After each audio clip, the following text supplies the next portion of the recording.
Hi everyone, and welcome to another episode of Grassroots Racer. Before we get into this week's guest, I thought I'd talk a little bit about my weekend at Sandown at the Shannon Speed Series, where they had TCR, Trans Am, Australian production cars, and Formula Open. It was a really good day, and thanks to Dream Racing Australia for letting me hang around your garage and talking to Jackson Rice. So he finished P3, which was really good. Held off the current Supercars champion and Benny Grice. So, those two guys. Awesome job to them. And Elliot Barber as well, three of them guys I've interviewed and they all did super well. So, I got to congratulate them, except Elliot Barber, he did really well, but he was actually quite unlucky. He got taken out in two of the races. So, I mean, it's motorsport, but unfortunately, it's not how it should be. So, quite unlucky for them. But I was just going to give a quick shout out to people who've been on the show. And just one other one, Joanne Conti. So she is in the Ferrari Academy, which my guest has also been in. We will talk to. She competed in her first Formula Open event. So we've known that family for a little bit, and they're really good people. So congrats to her. And she's a part of the FIA Girls on Track program. So it's an awesome thing that she's a part of. And yeah, I just thought I'd quickly list a few guys I spoke to. So Greg Rust, he was on here. Awesome guy. Most of you guys will know Rusty anyway. Craig Scatella, LJ Motorsport, Clay Richards, Josh Buchan, Marcus Liddell from 99 Motorsport, Matt Slalom. Spoke to him just a couple of weeks ago, I think it was. So yeah, Elliot Barber, Benny Grice, Antonio Estuzzi, Scott Roberts, and Ryan Astley. So Josh Buchan and Ryan Astley. Sorry, I didn't get to see you guys. I just couldn't find you guys when I was there. So I really did want to see you guys, but yeah, I just couldn't find you. But onto our guest for tonight, Pip Casabene. So I've known the Casabenes for a long time. Those guys support me in my racing, which I really appreciate.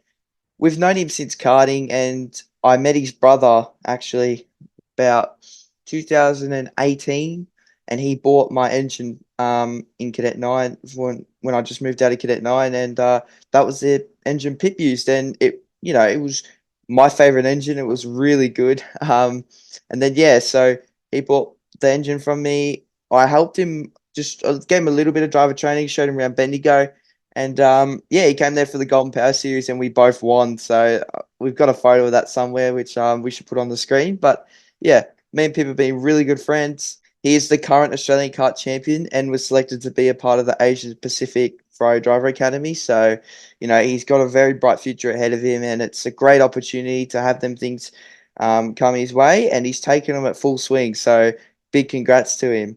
So, let's hear more about his motorsport journey. So, to get started, tell me how your passion for motorsport began and why you wanted to do it so badly. As I heard, you were pretty good at soccer at the time, or was why did you have to end up choosing motorsport, and what made you do it in the end? Well, yeah, I sort of grew up with dad and my older brother who were always into cars. So they would take me to the F1. We were always watching it on TV. And that sort of wanted me to always drive a car, get into some sort of fast moving like vehicle. So then my brother introduced me to go-karts as he was racing them. So yeah, just from then he took me to the track once and I started driving and I really loved it. But yeah, I also had a soccer commitment that we had to negotiate with. So it just ended up I liked go karting more. It got me hooked in, going fast, traveling around, and yeah, I just stuck with it, and it's gone pretty good so far. Yeah, it definitely has. We'll get into that later. But obviously, doing soccer, you will probably playing at MPL level, so that's pretty good. Was there any driver that you really looked up to as you were coming through motorsport?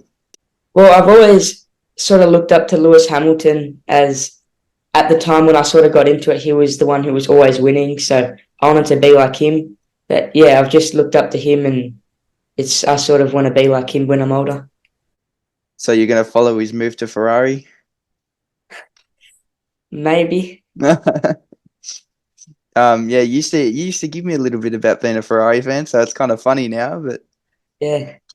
um, and obviously you like Formula One a fair bit. So you obviously looking up to Lewis Hamilton, loving Formula One, gave you the opportunity to be a grid kid at the Melbourne Grand Prix. Can you tell us a little bit about that and how we actually saw you in Drive to Survive for like a split second? Yeah, well, I'm pretty sure it was in 2019 I got accepted to be a grid kid for the Formula One. And it was a really good experience. We were at Federation Square, and it was the year all the F1 drivers came on by boat. So there was me and however 20 other drivers, and we all had a role to play with a certain driver. I was with, pretty sure I was with George Russell when he was with Williams. And yeah, we basically introduced ourselves after once they got off the boat. We walked them up to this restaurant at Federation Square, and then from there we got to sit in a room with them, sort of talk, get photos, and then yeah, it was pretty good experience. We were in our F1 suits, and yeah, I really enjoyed meeting them all and having a chat. Yeah, obviously Formula One is it's brilliant, to watch from the TV. Do you feel like the drivers are how that you see them on TV? Yeah, well, most of the drivers they were happy to get a photo, talk, and yeah, I suppose unless they're angry after a race, that's a bit different. But yeah, they're all pretty nice to talk to and welcoming. Yeah, no, that's good. That's how you'd sort of expect it to be. But let's get back to sort of your racing. We mentioned that you started out in go-karting. Did you just do Victoria or interstate, and how did you progress? Well, we started off, I think, the first year or two, we were just doing some local races around Victoria, not traveling very much, as I had soccer as well. But yeah, we just got into getting bigger and bigger races, and then as we progressed, we joined a team, Pro Karting, who sort of helped me a lot along the way to going interstate races, getting my go kart there. And yeah, now we travel around all states of Australia and even heading overseas for a couple races this year. Yeah, we saw you raced at Dubai last year, which where you were really quick, but unfortunately the kids overseas are ruthless, and look, it was always going to happen. There's going to be bumping and barging and go-karting, and unfortunately you came out on the worst side of it. Yeah, well, we went over there, real good pace in practice, and the first qualifying was good. It was fourth. The second one, we had a brake failure, so I had to pull in. But yeah, the race pace was really good. It was just a bit unlucky in the races with some tough, like the racing over there's a lot tougher and just a bit harder to get used to. But I'll eventually get my head around it when we go back. Yeah, and the opportunities that led through that was because of your successful season last year. So, we've got the stats here that we sort of talked about. Do you want to talk about any highlights or lowlights over the year that really stood out to you? Well, yeah, definitely the highlights throughout last year was my first Australian Kart Championship round win in Newcastle, where didn't start off to the best weekend with the qualifying, I'm pretty sure in 12th. But yeah, we managed to work our way, and in the final, it all just came together, got a lead, and just held that throughout the race. And yeah, that was pretty good. Probably one of the lowlights of the year was the Victorian State Championships in Albury, where we had crazy pace, clean swept the whole weekend, but unfortunately came into the weigh scales 200 grams under.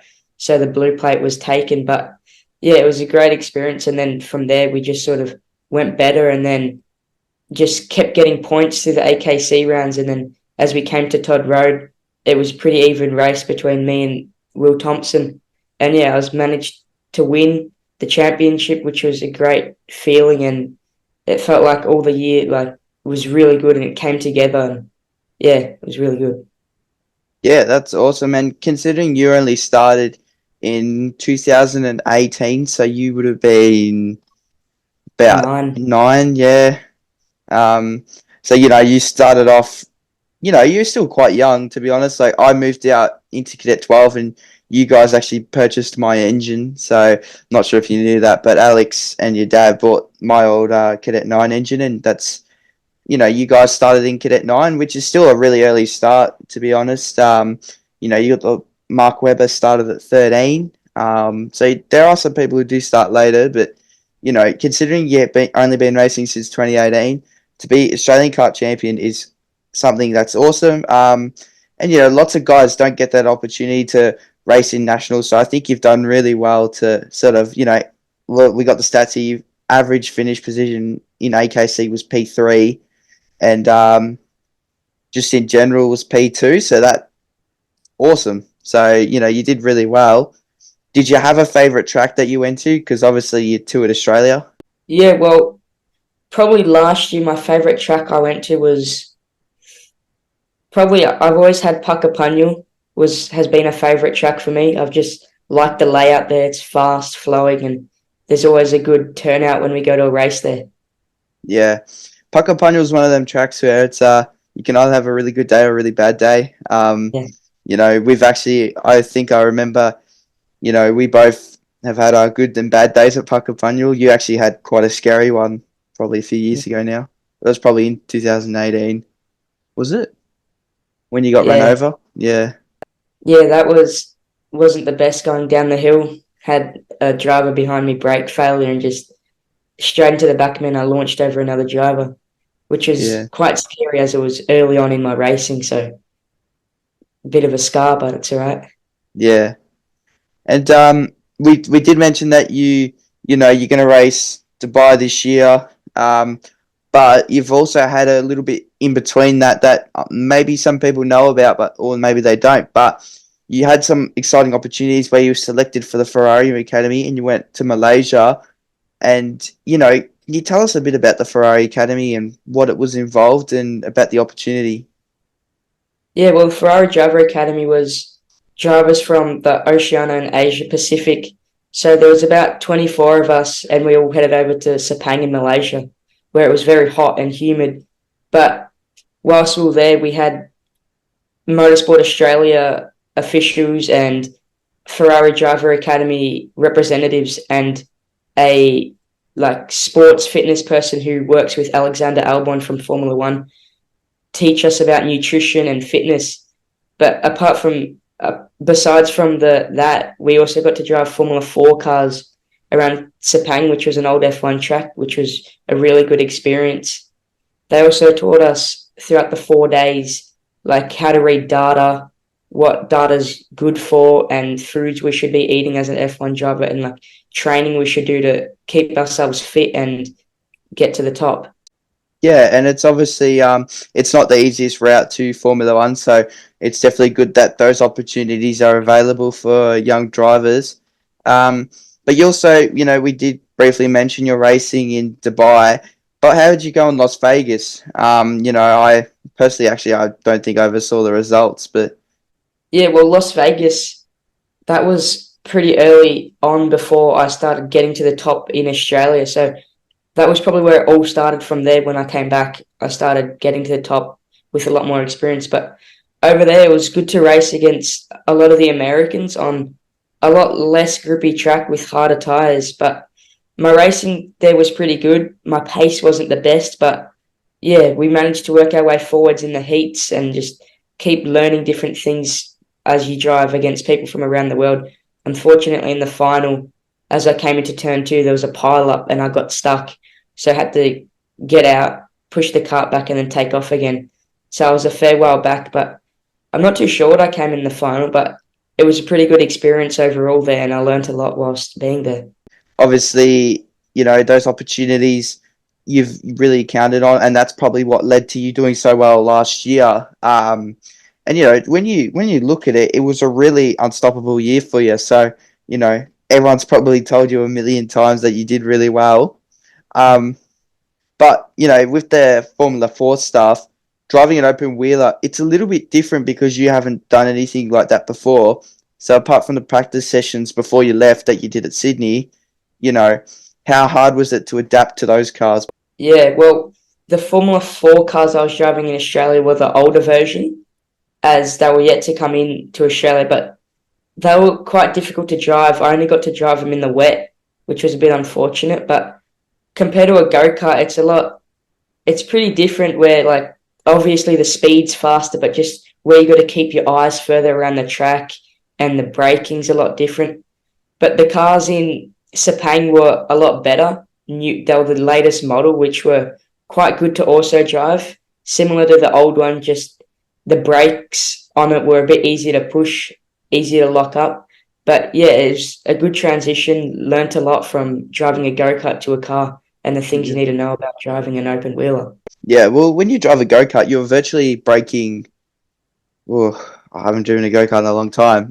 You brake just before you turn anyway. So in a Yeah. car, you've got to give yourself 50 to 100 meters sometimes to slow down. So there is quite a difference. And obviously, for someone like yourself, I bet you picked that up pretty quickly. But overall, do you think, you know, the Ferrari Academy is something good that they should keep in motorsport Australia? And do you think it's something that you would want to have another crack at to try and go overseas and fulfill your dream? Well, it was definitely a good experience, and it was a good thing to do for the first time to get the understanding of driving an open wheeler. And if I suppose if that's the career you want to do, open wheelers, try and get to Formula One. It's a good experience. There's some good people that you can talk to, but I probably wouldn't do it again, just as it's quite expensive. And the first time I learnt a lot. So yeah. If you were to go race Formula 4 overseas, what track would you ideally be looking forward to racing at? Uh, I'm not really too sure about tracks, but I suppose like as in the championship wise, like F4 Italy would always be like a great thing to do, but it's very hard. But even F4 US seems pretty good to do. Could give that a try if I feel like it, but yeah. Yeah. Well, we haven't really talked about it. What are your goals in motorsport? Where would you like to see yourself when you've sort of finished progressing? Well, I'd ideally like to see myself in either a Formula One car or an Indy car, maybe a NASCAR.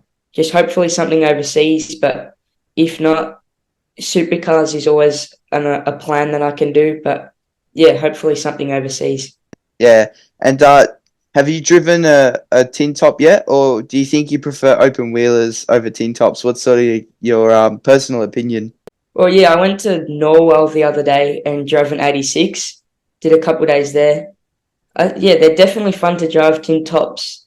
I can You can sort of feel that the racing would be a lot closer in a tin top as you can rub a little bit, make some contact.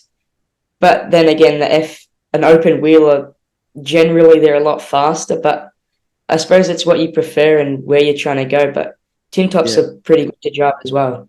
And if you drove an 86, you'd know that they're actually you got to brake even earlier than what you do in an open wheeler. So, as a personal preference, so what did you prefer? Well, of course, I'll prefer what's faster, the F4 car. It's more fun. The gear shifts are paddles, so that's a bit easier. But yeah, I didn't mind the 86 either, so it's pretty even. Fair enough. You could see yourself in anything.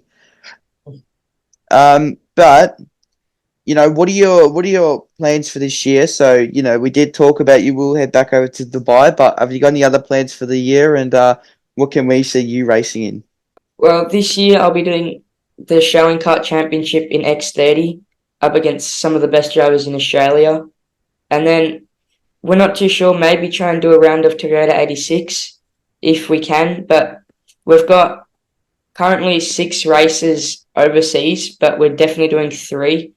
That's the Champions of the Future Academy, which is what I took part in Abu Dhabi. So we're hoping to do the full season this year.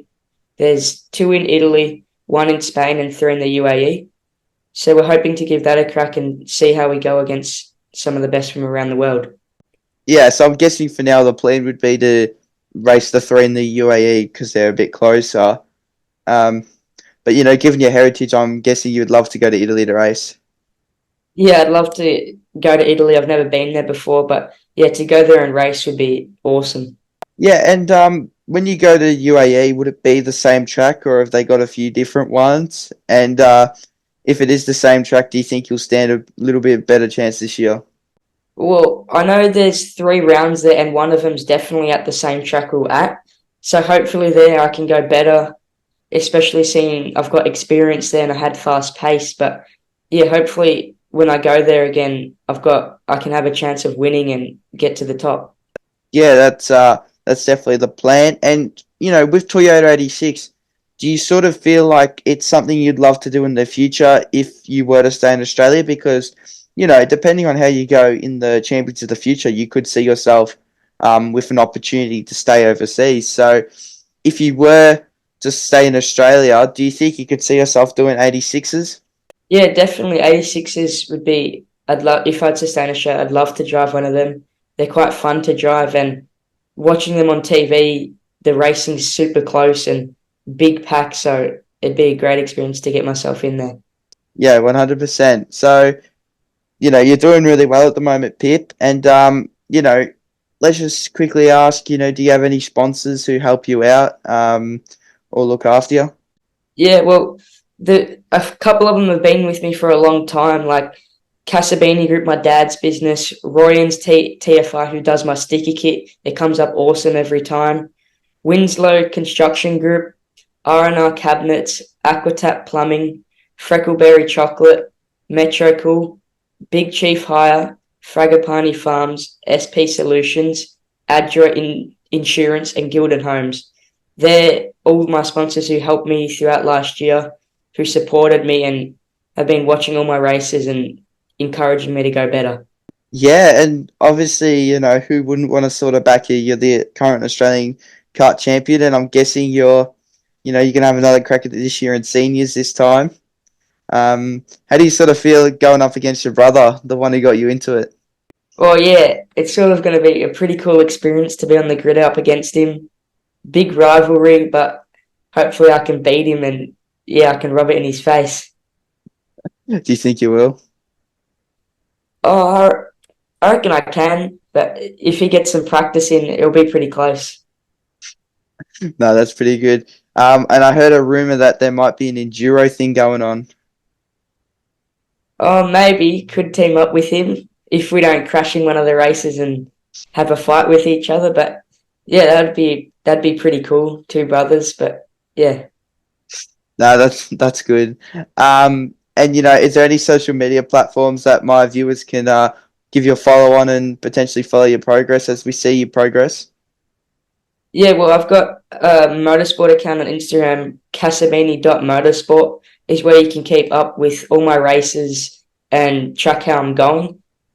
That's really good. And it's been awesome talking to you tonight, Pip. It's been great to sort of hear your motorsport journey so far.